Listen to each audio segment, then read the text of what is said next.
Gel güzelim gel yanıma, gel olduğum ünvanıma, karış mənim hər anıma.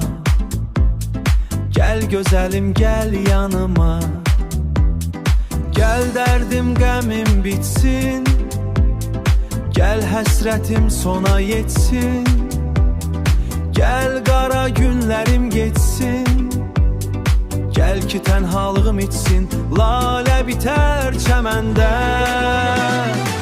Sevgi var necə məndə, olmuşam Allaha bəndə. Seversən məni səndə, seversən məni səndə. Nur saçılıb yanağına, mən çıxanda qabağına, deyim ki sevirəm səni, mən çıxanda qabağına. Deyim ki sevirəm səni, gülüş konusun dodağına. Deyim ki sevirəm səni, gülüş konusun dodağına. Lalə bitər çəməndə. Sevgi var necə məndə, olmuşam Allaha bəndə.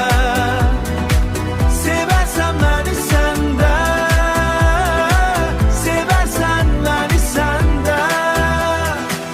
Gözlərin dəniz kimi, dərin sonsuz bir sir kimi, mənim üçün bir xəzinə, sevgi dolu bir dünya.